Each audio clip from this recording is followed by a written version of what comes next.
Homies, homies, homies. It is my honor and privilege to bring you Neblime versus the Shambler. This is a Protoss versus Terran matchup this time, and the homies are back. Some of the longest tenured Cosmonarchs on the roster these days. I hope you are excited to see this quarterfinal matchup here in the Tribunal stage of Acropolis 4. This is our last chance to qualify directly into the battlement stage before we close up shop for 2025. We got some for fun events, the Biddy Birthday Bash, the Jimmy Olympics, all happening later on in this month of December.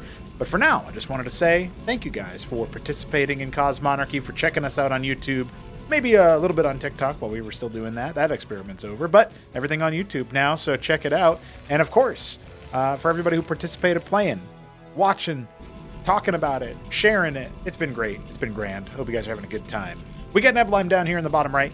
He's some kind of Beaster Brown. Oop, I hit the wrong button. Sorry, guys. Suspense. It is Beaster Brown. And then, of course, Shambler up here in the top left is our white Terran. So, yeah, Protoss versus Terran. Neblime still sticking it out as Protoss. Going to be going for a gateway start into a Dracodon. I'm expecting a second gateway. Looks like that is indeed what we will get. And the Mason is just kind of hanging out here late. Just a latent scout waiting to be activated. Secret Agent Smith reporting for duty, or at least Mason, maybe. Mason Smith? I don't know. Maybe that's his last name. 2 Falk start for Shambler, which is pretty bog standard for Terran in this matchup. Also in TVT, as it turns out, which we will likely see at some point in this tournament, if you think about it. I mean, we got Newt, top Terran. We got Shopkeeper Dog, top Terran. And after that matchup against Sausage that we just saw earlier, worth pointing out that Shopkeeper Dog now waits to face the winner of this series. And by the seeding, you might be able to tell who I'm picking. I am selecting Neblime as the favorite to win this set. My expectation is that Shambler will still be able to pick a game, but I gotta say, it might have just been, nerves, it might have been flukes, it might have been the awkward day of. But I gotta be real with you. Shambler was not impressing me on his opening series there against I Like to Eat Grass. Grass Eater almost had him. Could have won in any of the 3 games that Shambler ended up taking it, and that was a reverse sweep. Our opener was marked by reverse sweeps. Reverse sweep for Sausage over Godwheat, reverse sweep for Shambler over Grass Eater, and a reverse sweep for Cannoli over Hanwano. Kind of wild, but will we see any more in the tournament? We might have been done with that. Obviously, we did not see that for Smarty Cakes over Doglived, so that exits one of our Zergs. Actually, I think both of our Zergs were eliminated there. Oh no, Cannoli is obviously Zerg here. I still think in my heart of hearts Hanwano won that series for some reason. I don't know what to tell you guys, but Cannoli is legit.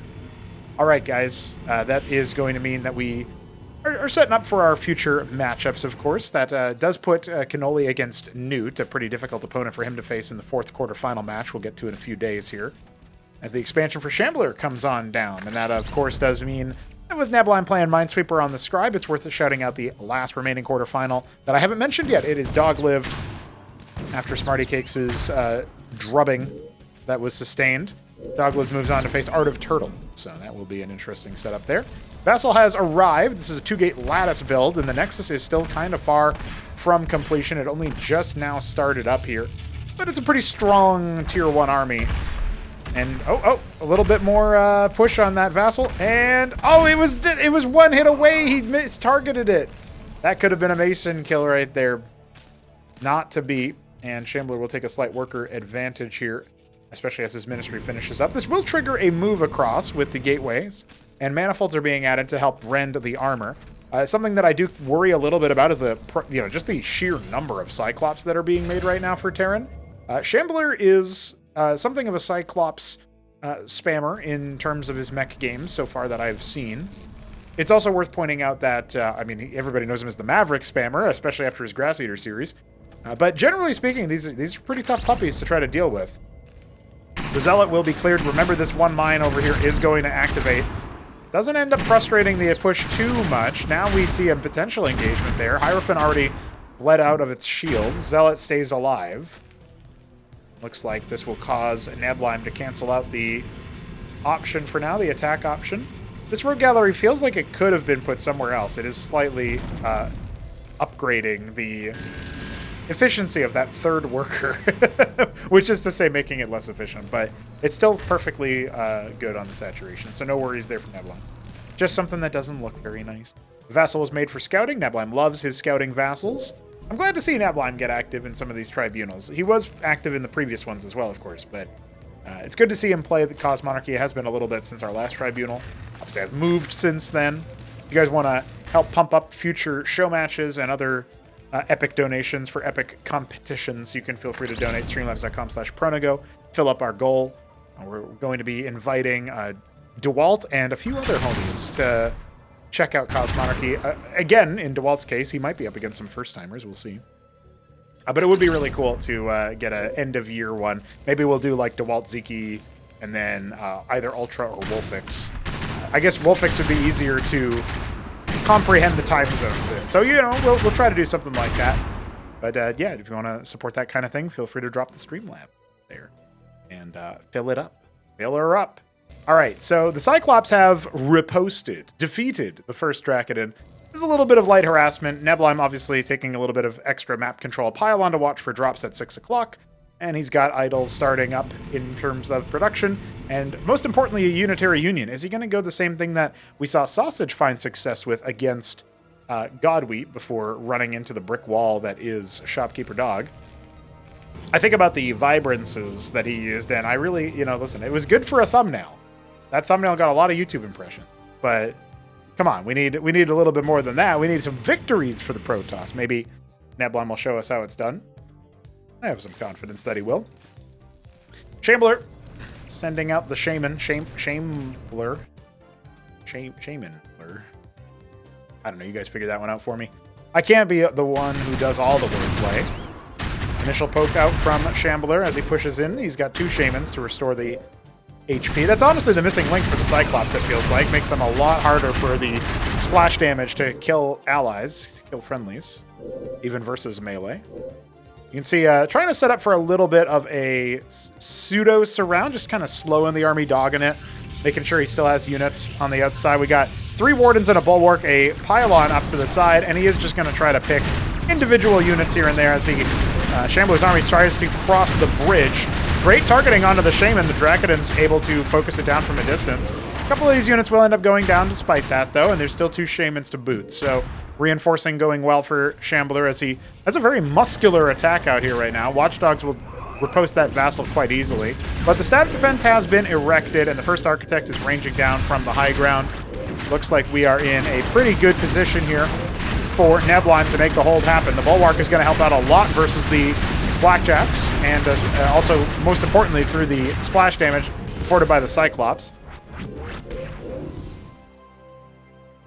So it does feel like right about now, with another one of them Architects, and of course the Embassy on the way, the game will go on. I don't think Shambler can bust that position from the Protoss, and he is not going for... Oh, interesting. So he's gone for a Treasury and then a Ministry follow-up, adding more Fulcrum. He needs the Palladium to be able to, like, siege and deploy this position.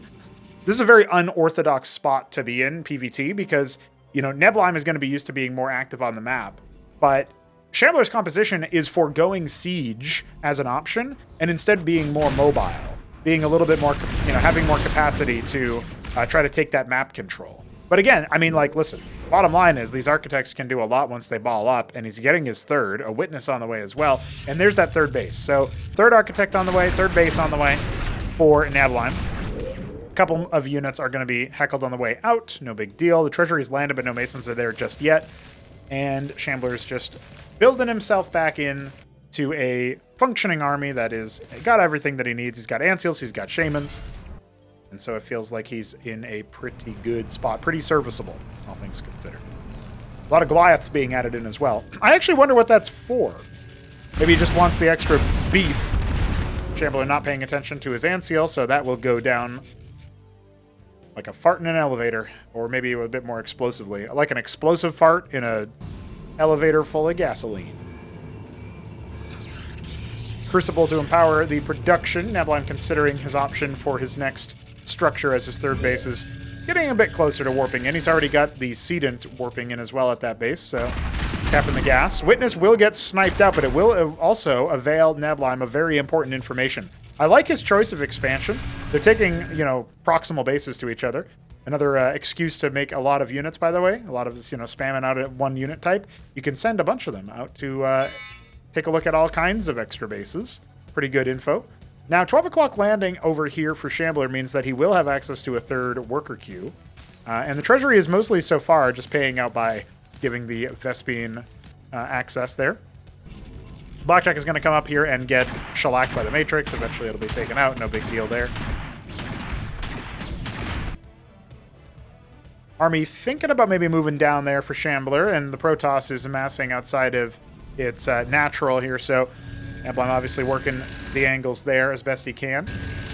Adding more production around this Crucible. It's going to be a lot of rogue galleries, and Tier 2 has begun for the Shambler. He is adding that Terran Atlas up there in the upper left. A little bit of trivia. I used to call the Tier 2.5 add-on to the Atlas, back when that was a mechanic, the Fountainhead. Because, Ayn Rand and shit. Now, there is a little bit of a heckling with a couple of Draconins going to try to shut down 12 o'clock, and it's coming at a good time for Neblime as he charges forth and takes advantage of the momentary distraction, but he needs to be very cautious. There's a lot of firepower out here from the mini-walkers. And of course, the Goliaths as well will happily pack a punch to any air units. While there are still some, Draconin action happening over here, they are going to need to be pulled back. Architects are well spread, but he actually doesn't have as many as I thought he would. Only 4 right now. Maybe another one coming down the ramp soon. Yeah, looks like it. This looks like a pretty reasonable fight for the Protoss, but one of the Architects is pretty close, and the front line's starting to falter. Is he going to be able to split the army enough? He needs to get them away from all the Shamans. Look at that, 8 Shamans.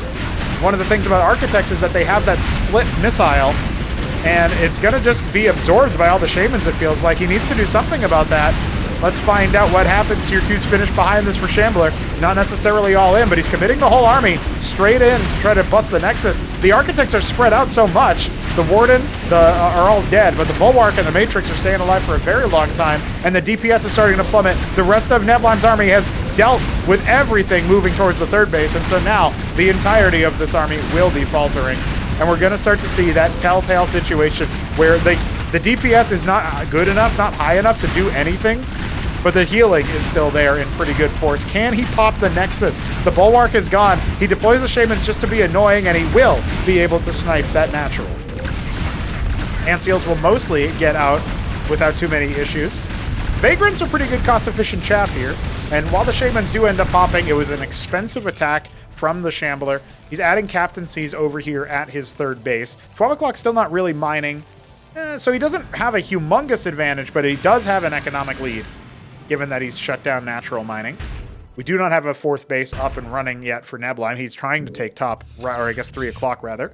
Maybe setting his sights onto top right as well. I love that there's a lot of map coverage here and there for Shambler. If Neblime thinks that's the only extra base for him, then I think our Protoss might have some false confidence. In reality, this treasury's been running for some time, and even though it's undersaturated on the minerals, it's still providing a lot more income than what Neblime can offer right now, as his Nexus is going to finish warping into the natural in the next minute or so.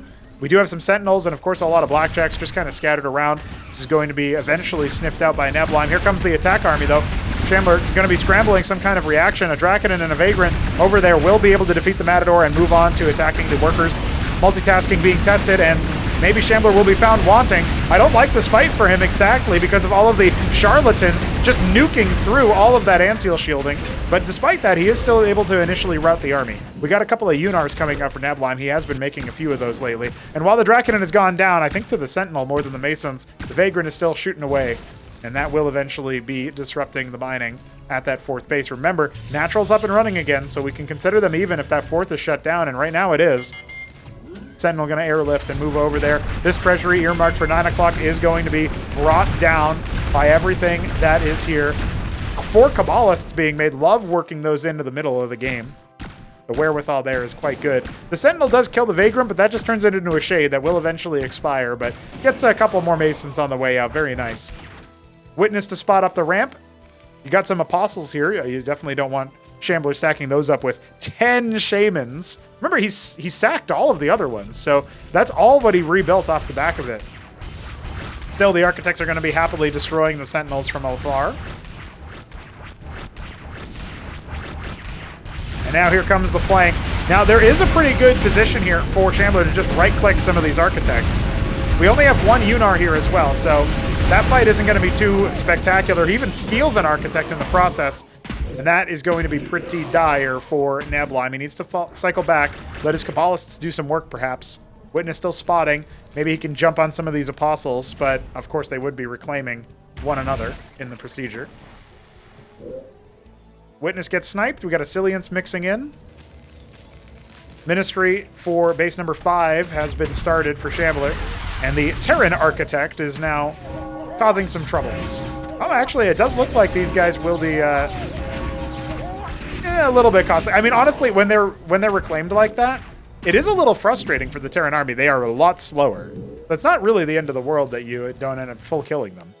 That's something that hasn't been implemented yet, by the way, but at some point before the main stages of Acropolis, you will see that the Apostle will have a much longer sort of death and revive animation set. So it will take longer before the corpse is viable, and then after that it will take longer before the unit can actually shoot again. So there's a little bit, same thing that happened to the Anthelian, basically. All the Reclaimers are going to have that little quirk about them where their time to corpse and / reclamation viability is limited, and that will make it easier to clean them up in situations like that. But for now, Neblime finding himself countered a little bit.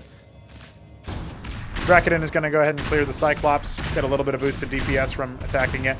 Top right natural being taken, and Idol will deal with this Cyclops over here, I think. It shouldn't lose a 1v1 duel. Oh, it does, actually, and the Cyclops does kill itself at the very least, but we don't have any Psystorm or anything over here, so this is going to be a very difficult push to stop. Vagrants being eaten alive in the process. Unars trying to deal with what they can. They can deal with individual Shamans. You just have 2 Unars on the Shamans, and that can be it. But first they got to get through all the Matadors in the process, and, well, there's no Cantors or anything, so the splash damage is pretty limited. It's not concentrated, that is to say. Of course, Shamans will help deal with Psystorm and even, to some degrees, Cantors. I was told that the hash is just the Observer, so we're all set on that.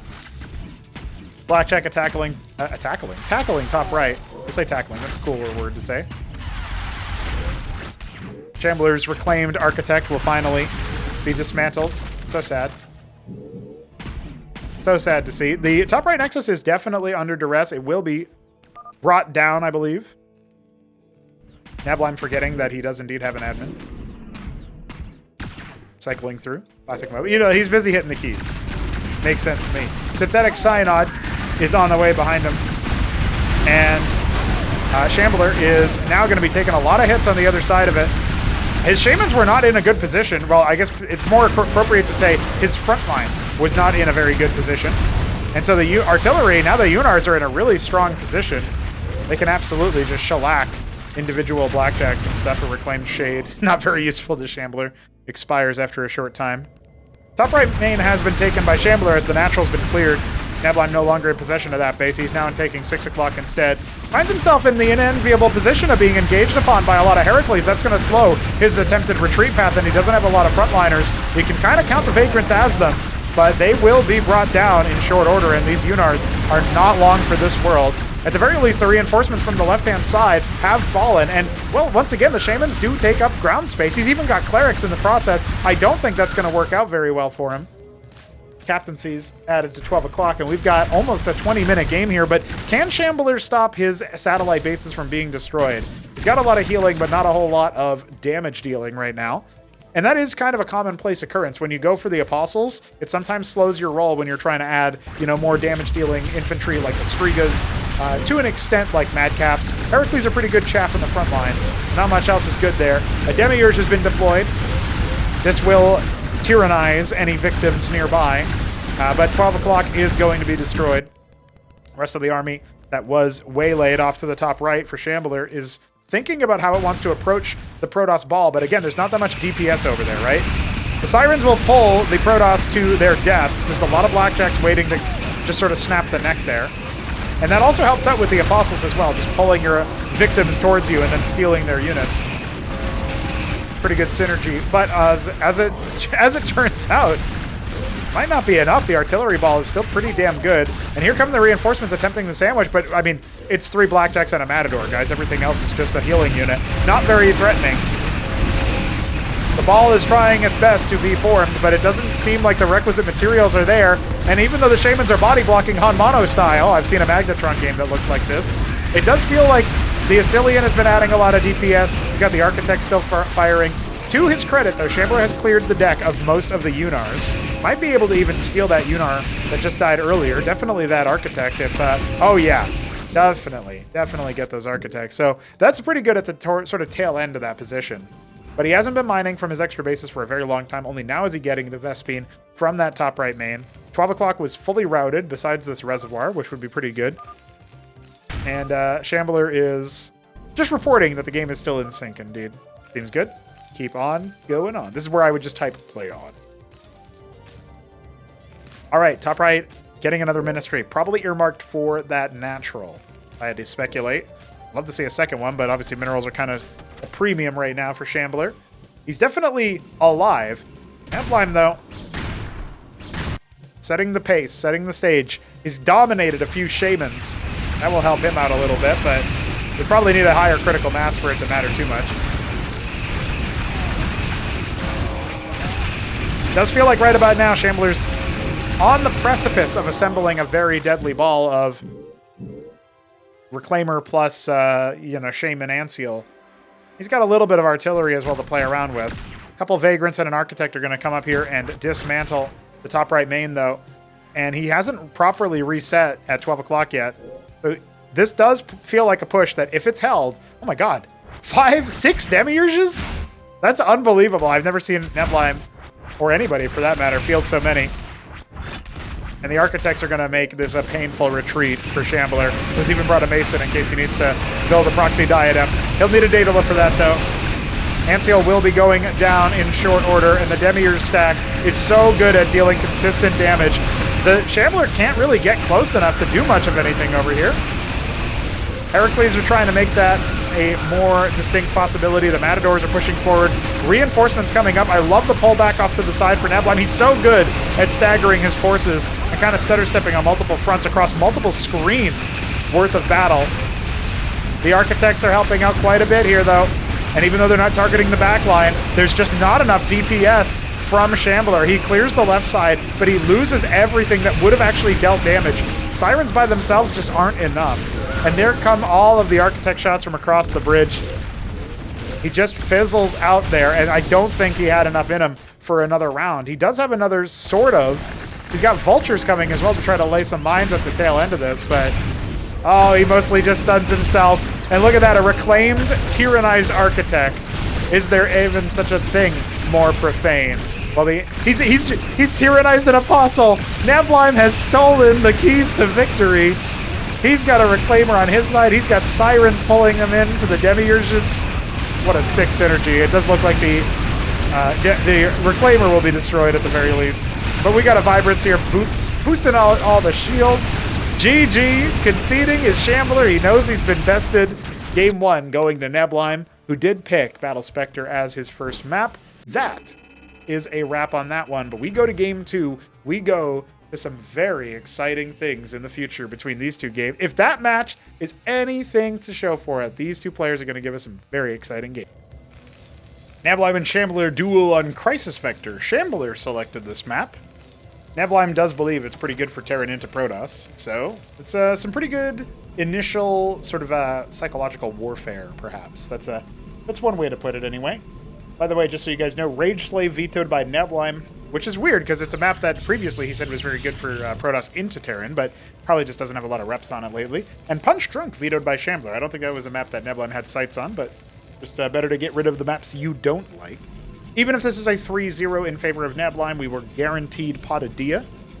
That is coming up as map number 3. If we need more, it'll be Paradise, picked by Shambler, Frosted Forest, a potential decider, selected by Neblime. Some Biddy B map favoritism coming out of Neblime. Picking all Biddy B maps, vetoing Rage Slave, vetoing Knife's Edge. Shambler, on the other hand, of course, vetoing Punch Drunk, and then Mass Destruction. Interesting choice. 4 out of 5 maps selected for this series have been Biddy B maps. Check that out. Gateway start for Neblime. He is our Periwinkle Protoss in the bottom right, and Shambler is our Yellow Terran in the top left. Going for a mech start, of course. We'll see if he ever decides to pull out Bio. I don't think he will. But, you know, maybe if he gets stuffed in this game and he goes into game 3 with, you know, on the verge of elimination, he might try to do something crazy. A 6 stockade. You never know, man. It could come at any time. So the second fulcrum starts, but as the first one finishes. This does mean that Shambler doesn't have enough resources to get a unit. But he will do it a little bit on the later side. That doesn't give too much to Neblime per se, but maybe his Dracodon can get across the map and get into an annoying spot that otherwise Neblime would be keen, or Shambler would be keen to lay out some mines for, you know? Just thinking of like small little permutations that could happen, but instead Neblime's just confirming the Mason Scout isn't anywhere nearby. Saw it leave the base earlier. 2 gate into Lattice, he wants to do the same exact opener. A Goliath is coming out pretty early. I wonder if that's actually for the Vassal. I don't know. Nicholas's Goliath build where he does like 7 Vulture, 1 Goliath on 2 Folk and pushes out. There's so many variations of that you could do if you wanted to do like 2 less Vultures and then expand behind it, but hit a little bit sooner. You know, there's like things you could do that I think would be pretty sick. But I do like the presence of the Goliath there.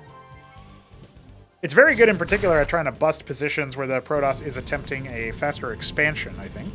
So pretty good to use reactively. But it doesn't look like that's even really what's happening right now, as Shambler is flexing into a Cyclops. He's going to be building a number of those, actually. A trio of them will join us soon.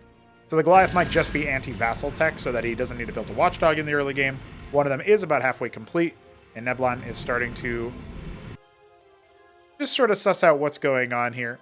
Got his Dracodon roving and patrolling, trying to see what's going. Good instinct to have, and good, you could say, habit to try and form. And here comes the Ministry for Shambler. He will be expanding before his opponent. That's the second game in a row that he's done that to Neblime. Scribe finally has been found and excised. So no minesweeping for that. Vassal will be aiming for the main base. Goliath is clearly hell-bent on staying home. Help deal with that.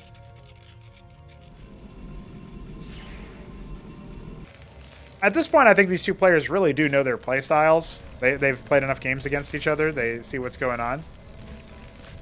Neblime kind of suspects there has to be something else going on here. Will he actually just end up flying over and scouting the stockade? Remember, the Vassal vision range is very poor, so I don't think he saw that. Though whether Shambler realizes that or not is another story. 2 Zealots, Manifold, 3 Draconids, and a Hierophant. I feel like I'm talking about like a partridge in a pear tree, but that's just because it's Christmas soon, guys. Grand Library going to be kicking up. I like that. I like the idea of adding a couple of Amaranths, or maybe, you know, for sure Cantavis. Man, I think about how, you know, Indy used Protoss, used Cantavis, and used Storms and stuff. That was really cool in the show match versus Mixu. I hope that Mixu and Indy participate in more tournaments and stuff for Acropolis. That'd be really sick. Just saying. Just saying, Cosmonarchy could use some more homies from the StarCraft 2 space. We got Hapsea came back recently to get some games in. He was interested in signing up for this actual tournament, but he was a few days too late for that. And there it is, Cantavis straight out the gate, second Lattice as well. So we might see some kind of brawly, like, idle Dracodon Cantavis comp, and he's...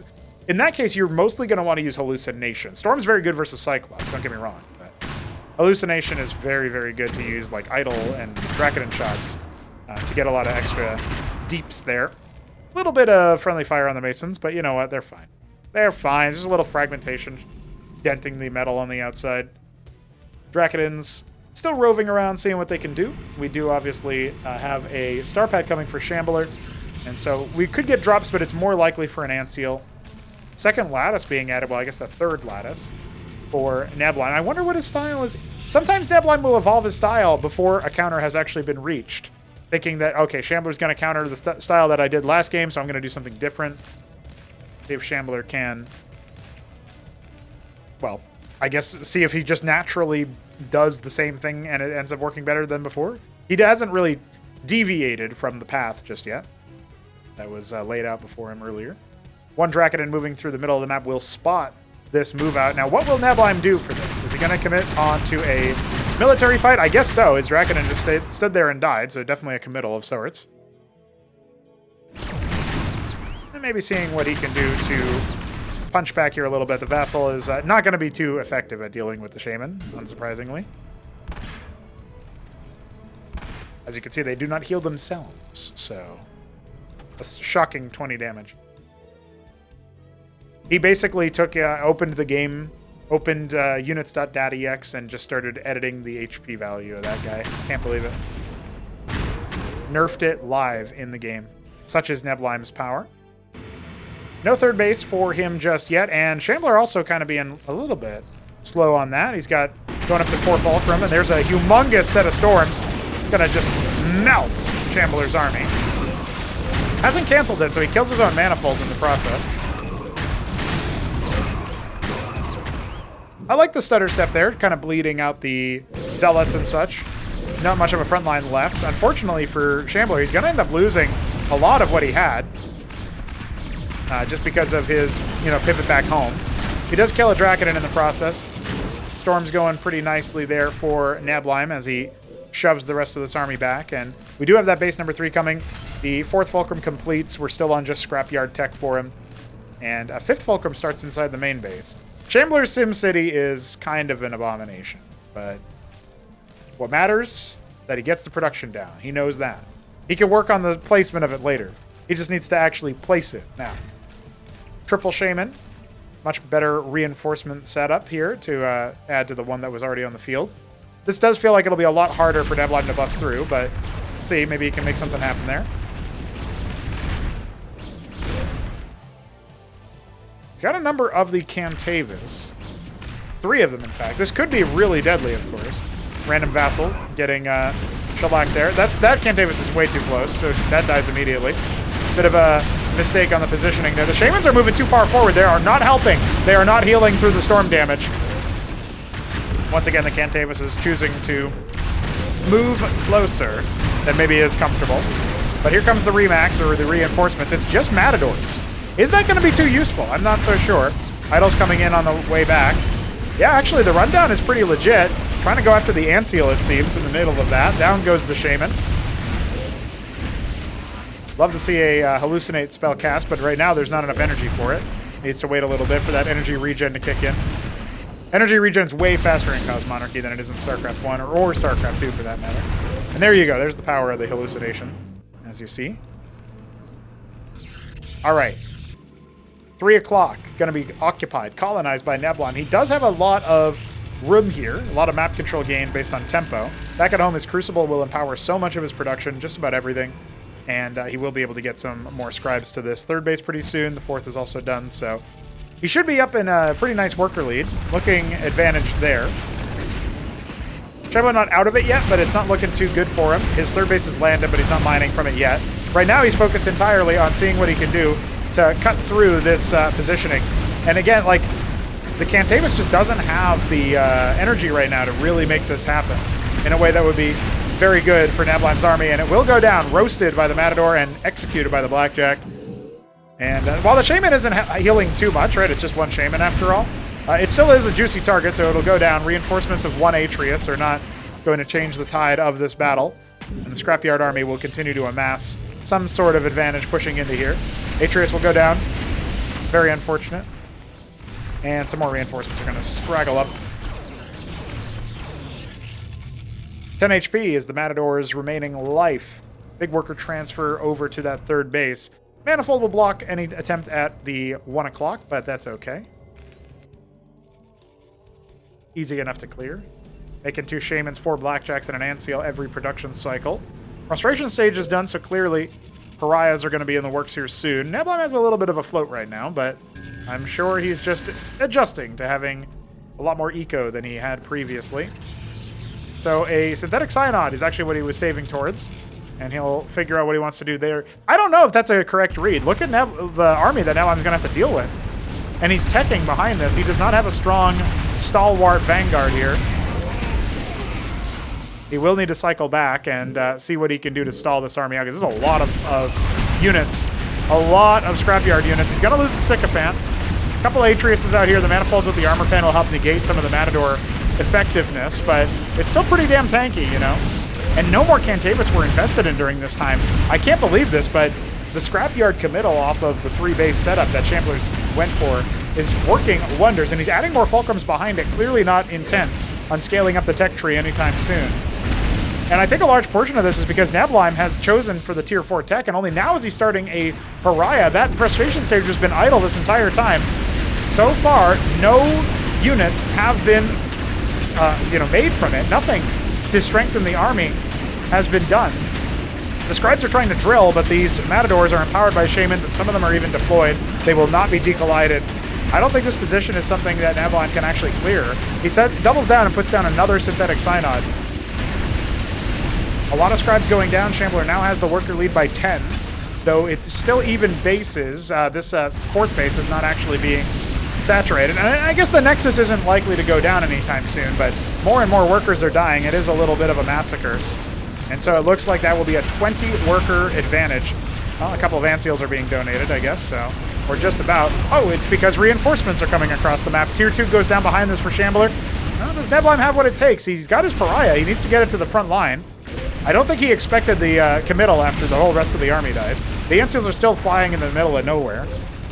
So, control's a little bit sloppy there for Shambler. Down go a number of the matadors, and so he will have to abate for now, but he's added those 2 fulcrums at the third base. This is the low ground third, but these fulcrums will help constrain the pathfinding and adding even more to make it even harder for Neblime's sake. Going up to 9 folk behind his tier 2. His fourth base can be put together at the 9 o'clock pretty soon. Ah, the ant seals will be stolen, it looks like. Or at least one of them.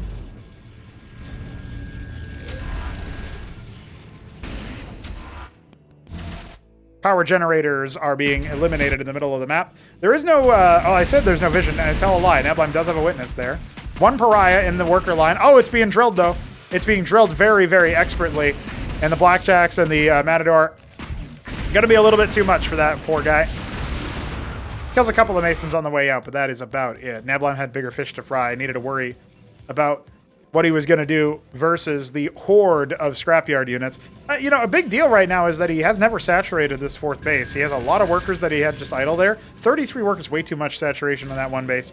Is he going to notice that? Yes, he is. Start to pull them aside. And also, he sent his 1 lone Pariah, which is a really important frontliner, to try to do some harassment. It didn't pay off. And now I don't really know how he's going to contend with the scrapyard units, but he does have tier 4 tech starting to be leveraged, making a lot of demiurges. That was something that worked out very well for him in game 1. Maybe that's going to be enough here. Charlatans are also being added. Hurricanes and Matadors are going to have a tough time versus the demiurges.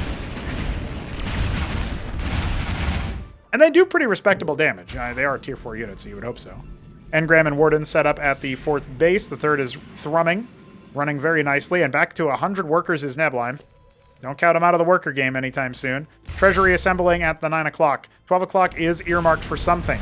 Pushing forward, Neblime looking for that second victory in the series.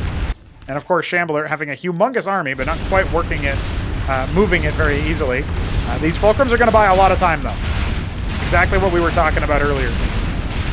Ant seals are going to start to be neutralized as they fly over a little bit too aggressively. 1 fulcrum is pretty close to being destroyed, and maybe will be in the process of this fight.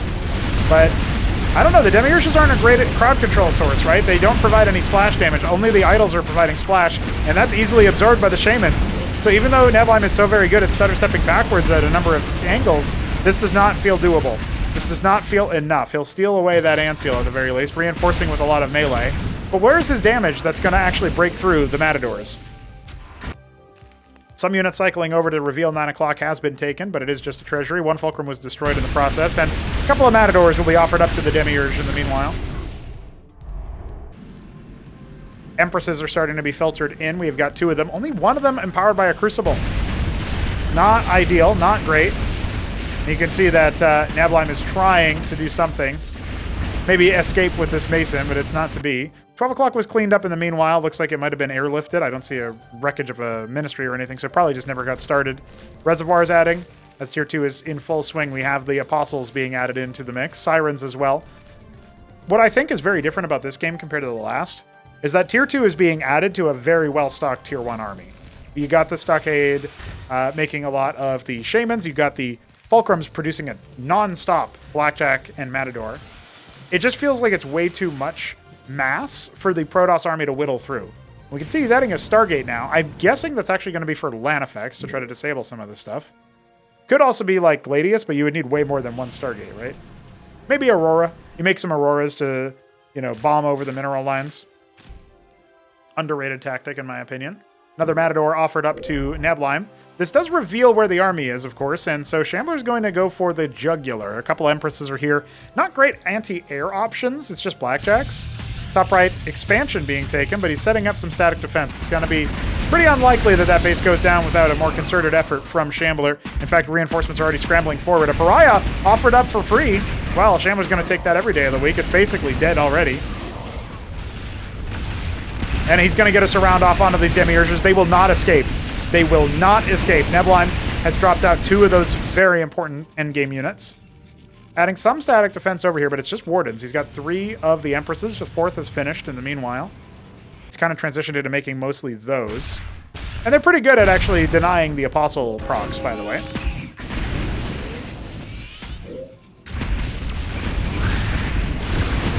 Let's see. I don't think this fight is going to end very well for Neblime, but at least it's kind of coming through all in the same angle. Empresses are not joining the fight just yet. Where are they? Where do the Empresses go? They're floating away. They went the opposite direction. They're in the middle of the map. Neblime's lost track of them. The Vargas are going to increase the armor pen, help negate the Matador presence. And of course, we got the Demiurges still trying to preserve the Protoss forces by way of stealing and commandeering the Terran. But the misplacement of so many of the Empresses, that's a lot of DPS, and perhaps more importantly, a lot of zombification procs. The Anodyne Annex supposed to make matters very, very doable here. We've got Exemplar for the ground splash. Now I understand what the Stargate's for, but I mean, there's a lot of Shamans with this army. I guess not as many as were before, and they can be split relatively easily. But this Nexus is going down. We have reclaimed Scribes on the field. Shambler is pushing through to execute the top right base, and I mean, hey, at least these Empresses are nearby, but they're not gonna do much of a difference. Got more captaincies and ministries being added in the middle of the map. Shambler has a humongous float. Neblime a little bit as well, but Shambler is... Yeah, Shambler is realizing that it's time. It's time to A-move everything Neblime has. He's like, oh no, last time I was losing. This time I'm winning. You can't do that. Obviously, we wouldn't be casting the game if it wasn't a legit game, so don't worry about that, guys. In goes the attack. Empresses have been discovered in the middle of the map, so they will cycle over to try to disrupt the attack onto the 3 o'clock. But Shambler has just this throng of scrap that he's pushing forward. This is his best Ascosi cosplay that we've seen yet, as he uses pure scrapyard units mixed in with a whole lot of tier 2 bio and some Shamans to boot. And yeah, he's executed multiple bases now. Looks like 3 o'clock will be held, but top right was killed. Now we're losing out on our 3rd. Neblime already lost his 6 o'clock, so this is not looking good. Some Empresses are arriving up there at the natural. Shambler just talking about the game state as he does often. He has no trust. He has no faith. Let's see. It looks like Neblime is getting ready to make his last stand. The Nexus won't last for very long. I'm very, very surprised. Oh yeah. yeah. I think Neblime knows that. I'm very surprised that that Neblime abandoned Cantavis when he did. I guess he must have thought that the Shamans wouldn't have done much. This is going to be a very ugly fight, guys. But I guarantee you that Shambler has enough to push through. I mean, the Sirens are just going to start pulling everything out, and Neblime knows he cannot stand against that. And then just seconds later, we see it. GG. Shambler will take that game. And, well, wouldn't you know it? It's going to be Padadia for Game 2. But we are guaranteed Paradise at the very least, Game 4. So let's get into, or sorry, of course, Padadia is Game 3. That was Game 2. Let's get into Game 3 anyway, so I can stop talking about numbers and start talking about Cosmonarchy. And here we are, ladies and gentlemen. Neblime is our red Protoss in the bottom right, vivid red, in fact, and Shambler is in the top left as our Celadon. No, Emerald Terran. He doesn't recognize this map somehow. It is Padadia, a very commonly played map. How does he not know Padadia? He always talks about how he doesn't like this map. Well, it does look like he's going to be pushing out for a bit of an earlier scout, but it will be a Fulcrum follow-up. You can tell because there's some Vespene being harvested. So Neblime will be going up against the gateway of, or with a gateway. Oh, he's trying to figure out. No, what was happening is that they had celebrations mixed. So I don't know about that one. I don't know. They're just sort of throwing ideas out there. Yeah. Well, how do you think we feel, Neblime? All right. So the Fulcrum is coming.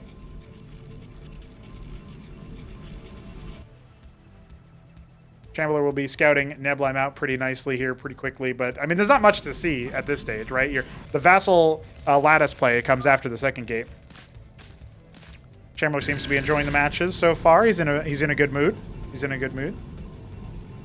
He hit Grass Eater with the GG or GLDH fun series. Hey, you're a liar, Shambler. I'm casting from this replay right now. He hit Grass Eater with the GG fun series or whatever in the Game 5 like fun series so far.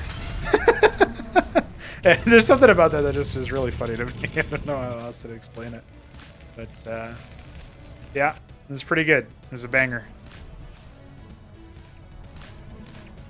We do have that Vulture coming. It's pretty late, obviously, due to the fact that the Fulcrum itself was kind of late. He scouted very early. That does hurt your eco in the early stages of the game. And again, not much to see, so usually you can delay that scout a little bit, but wanted to bring the Mason back home. So trading 6 and 1 for half a dozen on the other, perhaps. Scribe getting a little bit of licks in on that Vulture. 10 damage isn't much. Let's think about the Dracodon, 15 damage breakpoints, right? So yeah, if he got one more hit, it would have actually done pretty well there. Reduce the Dracodon hit, to hit by 1. But you don't typically only have Dracodons. In fact, Hierophants are being made in mass now, and we have the Vulture, Goliath into Cyclops build from Shambler, just like Game 2 on Crisis Vector, which I started to, run wild with speculation. He must be doing the Nicholas Goliath build. It's so good. I love that build. I even talk about it every time I see a Goliath. Well, wasn't that build. Would Neblime be potentially under the pump against a build like that? In this game, maybe. He is going for a Nexus pretty early on. In fact, he's on par with Shambler's expansion timing, and Shambler has been expanding somewhat quickly.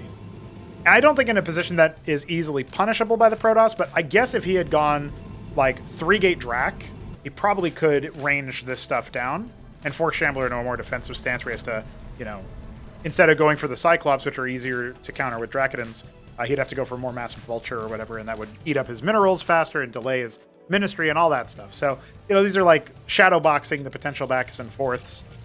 Some players will take the time between a game and go back and watch the replay before they get into the next lobby. I don't think Shambler and Neblime are like that, particularly since, a lot of the times the replays can be kind of long, and there's no seeking like there is in Remastered, which I fully admit.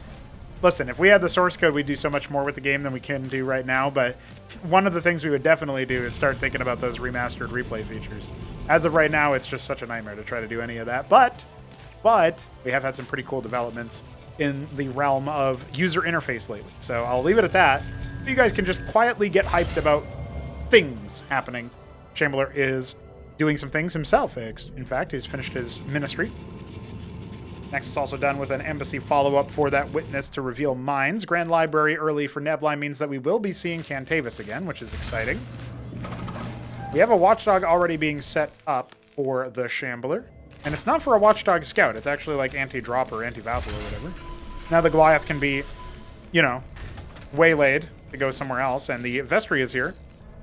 Shambler likes to put his Shaman producing structure all the way inside his base, I've noticed. So that the slow Shaman unit has to move slowly across the entire map. Literally, if it wants to get to the enemy main. Matrix at the extent of the Nexus's power field, which is a very epic feature that I feel like is kind of a no-brainer, but that's all right. I guess if it was in StarCraft 1, it would change a lot of the metagame. But one thing that is always funny to me, by the way, is if you guys ever engage in, like, hypothetical balance what-ifs or whatever. What if StarCraft 1 had different balance changes than it currently does? Stuff like that. People always assume that, like, oh, you would change that one thing. Well, therefore, everything would break. But they kind of are missing the forest for the trees there, in my opinion.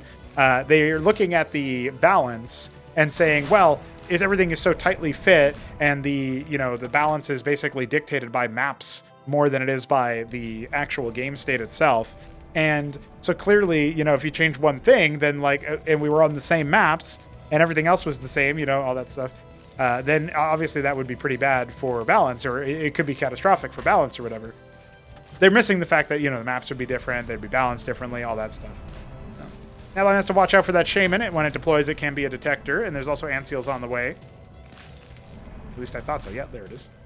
Bit of a move out spotted before it even begins, and we will see, you know, Hierophants guarding the expansion locations, making sure that no free expansion can be taken.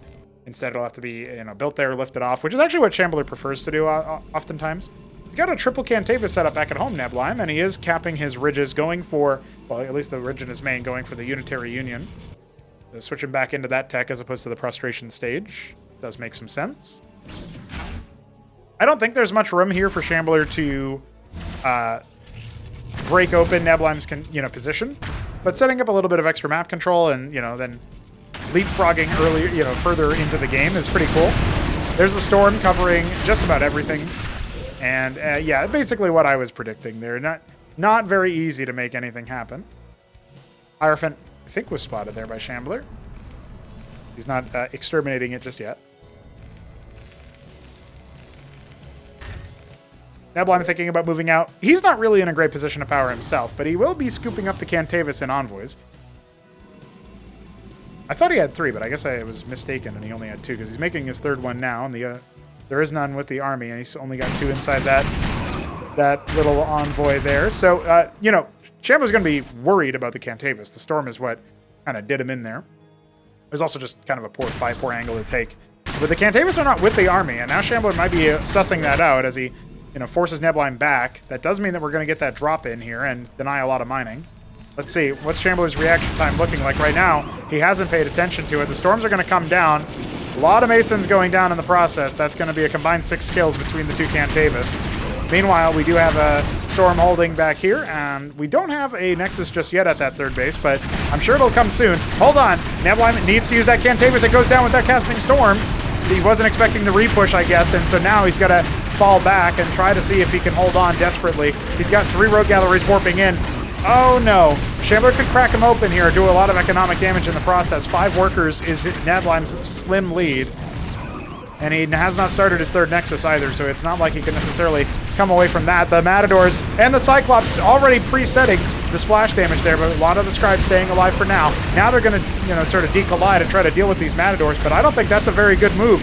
I don't think that's something that can even happen. Another storm, sure, who cares? Your front gates are falling, Neblime. Where's the rest of your army? It's already been liquidated. An Architect trying to do what it can, but the H-Race is going to be gunned down, and I think Neblime underestimated the strength of the Matadors, as well as the rest of the composition that Shambler fielded. The workers need to get active, but Neblime knows that's a hopeless endeavor versus Matadors. GG. Holy moly, Shambler punches back immediately, and now he's on series point versus Neblime. I wasn't predicting I would say that, but I at least thought it would be like, oh, he comes back in game 4 and gives us a game 5. Well, Neblime's got to come back on his opponent's map pick of Frosted Forest coming up.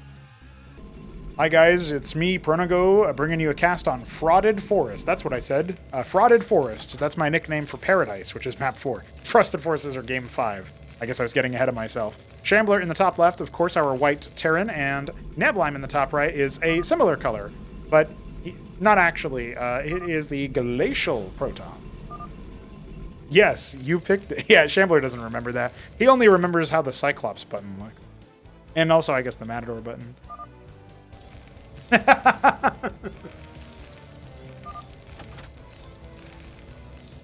think Neblime is just being baited into typing, honestly. I don't think that makes any sense at all. But Shambler's kind of confused, you know? He's playing with the Christmas skin on. I will not be doing Christmas skin stuff for the, you know, official rank tournament stuff, but I will be enabling it, of course, for things like the Biddy Bee birthday, or the Biddy Birthday Bash. I always want to say Biddy Bee birthday. Biddy Birthday Bash.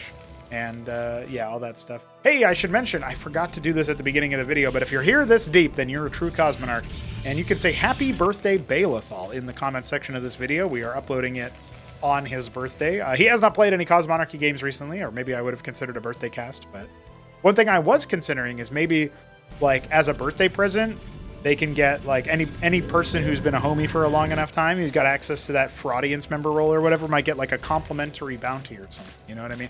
Something small that wouldn't be, like, you know, okay, I got to spend the next year of my life working on this thing. But, you know, something. You know, maybe a custom, you know, focusing on, like, implementing a unit for your favorite faction or whatever. You know, something like that. That could be cool. That could be fun. Anyway, Balethal, maybe consider that if you're watching this. And happy birthday, Balethal. He's responsible for our Drakadin model, which in turn obviously influenced the Hierophant model. I think he actually made the original Hierophant rig. And he's also responsible for the first draft of a ton of other models, like the Ecclesiast. Was kitbashed from something else, but he was responsible for kitbashing it. And yeah, a bunch of stuff like that. So shout out to him. And, you know, hope to see more epic from you later, dude. GG's. Shambler going for that Goliath again, but I'm not going to be fooled. He's just going to make cycle. I know him. I know what Shambler is up to now. He is a Cyclops, man. A little bit limited on the Vespene there.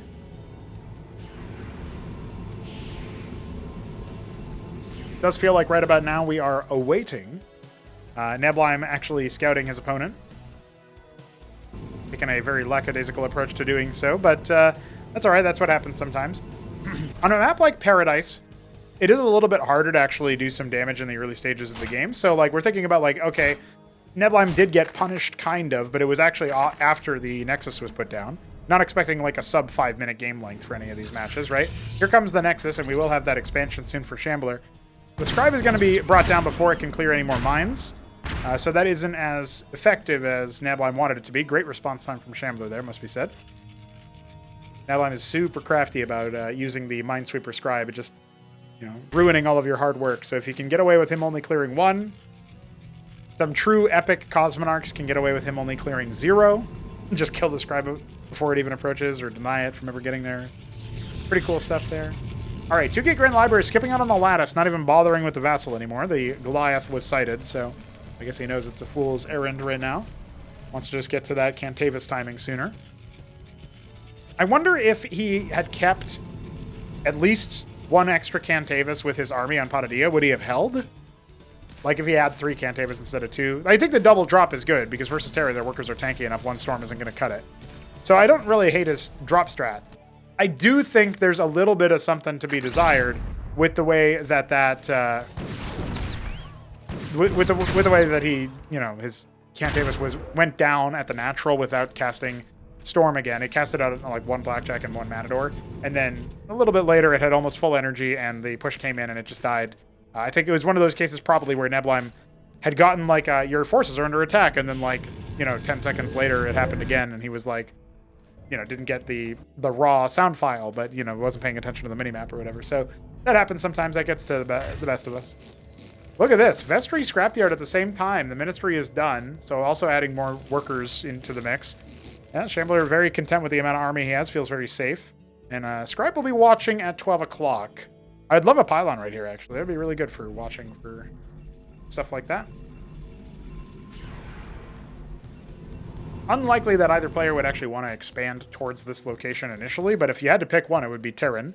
It's just that I don't think Shambler as Terran would do it. Shambler is not someone who makes phalanx, so as this series has demonstrated. Starpad on the way for Anseals after the Shaman production gets started. Matadors also on the way, and we have a Seed and an Embassy for Neblime. Going to be scaling up that tech tree pretty soon. Just needs the Witness to spot mines, and perhaps more importantly, what Shambler is up to. If it was going to be a drop, it would probably not be this game, but maybe in a hypothetical game 5, which I apparently really wanted since I was talking about Frosted Forest as a fraud. Shambler, you can select the mine and detonate it with a button. I just want you to know this. You don't. I say it in all the casts that I see Shambler do that in. It's alright. I'll just reference it even when he starts to detonate it, if I ever catch him doing it, like, manually, the way that most other Terrans do it. I'll just be like, oh, did you know, guys? Shambler didn't. But you can do this. Shambler just found that out. You didn't be an asshole about it. Classic move. So the Cantavis hold should be totally fine here. A third one is even here. Maybe we will see that same attempt on Patadia, but with a third Cantavis in the mix. I don't know, maybe like Maybe I wasn't crazy and I did see 3 Cantavis, but one of them died in the initial attack or something. I don't know. Really weird. I swear I saw 3 earlier. I could just be seeing 3s. Looks like, speaking of, a third base is on the way for Neblime. Oh, he's just walked right in with multiple Cantavises on the front line. That's 2 of them going down immediately. Alrighty then. Well, we do still have 1 Cantavis. It's really hard to push through that, even with Shaman and Seal. You need a little bit more on the Shaman side. Bleeding out a Zealot is not good here, though. I think Neblime needs every little trick in the book that he can get to survive this push. Shambler might just punish him perfectly for that sort of thing. Matador is not able to exactly get to the front line, but it doesn't seem to matter too much, honestly. The Shamans are not dying. Drakenon's having to fall back. There's a great storm. Is it going to be enough, though? These Drakenons are so low, and they're not focusing on the same targets, and Storm stays active, but now he's out of energy, and the Shamans are still active. They weren't focused down earlier when the Drakenons and the Atreus now had the range to do so. Down goes the Atreus. Another Matador arrives. The workers are being pulled. Neblime is going to be eliminated by Shambler unless he pulls a magic rabbit out of a hat. His Unitary Union is not done yet. His Cantavis is almost done registering that energy, but it's not enough. Shambler performs the upset, and with some killer instinct at that, it has to be said.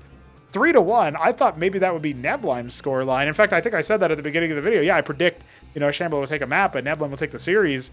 It was the inverse. No, I was not familiar with the Scrapyard game, and, well, at the same time, Shambler also just was the beneficiary of, the recipient of, some pretty easy wins there with the Cantavises. So just wanted to throw that out there as well. No disrespect to Neblime, of course, but it is just kind of the cold, hard truth that you look at those Cantavis and you think they didn't need to be there. They needed to be behind the rest of the army. And to an extent, it is a little bit more punishing for the Protoss, I admit, than it is for the Terran. The Terran can have their Shamans in the front line, but they're them some tanky son-bitch. All right, that's it for me, ladies and gentlemen. Shambler advances to face Shopkeeper Dog, Terran versus Terran, which means, does that mean that okay, if Cannoli does not upset Newt, and that would be a pretty phenomenal upset in the 4th quarterfinal match, and if Doglived is able to make it out over AOT, we could actually have an all-TVT top 4. But you'll have to join me for the next 2 games to find that out, so we'll see you then. Peace.